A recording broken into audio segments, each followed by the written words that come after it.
अनपढ़ माँ।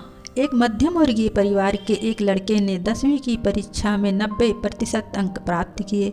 पिता ने मार्कशीट देखकर खुशी खुशी अपनी बीवी से कहा कि बना लीजिए मीठा दलिया, स्कूल की परीक्षा में आपके लाडले को 90% अंक मिले हैं। माँ किचन से दौड़ती हुई आई और खुशी खुशी बोली, मुझे भी दिखाइए, मुझे भी मेरे लाल का रिजल्ट देखना है।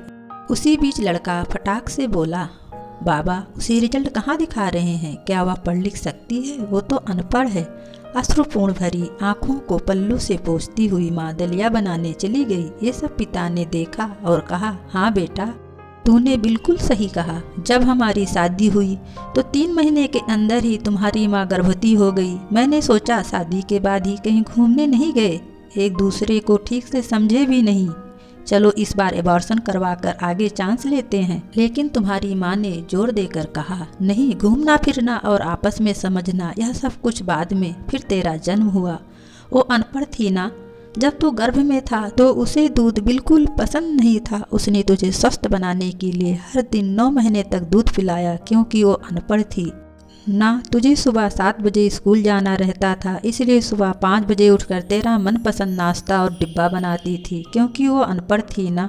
जब तुम रात में पढ़ते पढ़ते सो जाते थे तो वो आकर तुम्हारी कॉपी और किताब बस्ते में भरकर तुम्हें बिस्तर पर सुलाती थी और उसके बाद ही सोती थी, और रात में बार बार जागकर तुम्हें ओढ़नी से ढकती थी, क्योंकि वो अनपढ़ थी ना। बचपन में तुम ज़्यादातर समय बीमार रहते थे, तब वो रात रात भर जागकर भी सुबह जल्दी उठती थी और काम पर लग जाती थी, क्योंकि बेटा वो अनपढ़ थी ना। तुम्हारे लिए ब्रांडेड कपड़े लाने के लिए मेरे पीछे पड़ती थी और खुद सालों तक एक ही साड़ी पर रहती थी, क्योंकि वो अनपढ़ थी ना। ये सब बात सुनकर लड़का रोते रोते अपनी माँ से लिपट कर बोला, माँ, मुझे तो कागज पर 90% अंक मिले हैं, लेकिन आप मेरे जीवन को 100% अंक बनाने वाली पहली शिक्षक हो। माँ, मैं आज भी अशिक्षित हूँ, आपके पास PhD के ऊपर उच्च डिग्री है, क्योंकि आज मैं अपने माँ के अंदर छुपे हुए शिक्षक, डॉक्टर, वकील, ड्रेस डिजाइनर, बेस्ट कुकिंग, आज मैं अपने माँ के अंदर सभी के दर्शन कर लिए हैं। माँ, मुझे क्षमा कर दीजिए। बेटा, जो आपकी नज़र में जो पढ़े लिखे लोग हैं, पहले वो अपना स्वार्थ और मतलब देखते हैं, लेकिन आपकी माँ ने आज तक कभी नहीं देखा, क्योंकि अनपढ़ है ना वो खाना बनाकर हमें परोस कर कभी कभी खुद खाना ही भूल जाती है। इसलिए मैं गर्व से कहता हूँ, तुम्हारी माँ अनपढ़ है।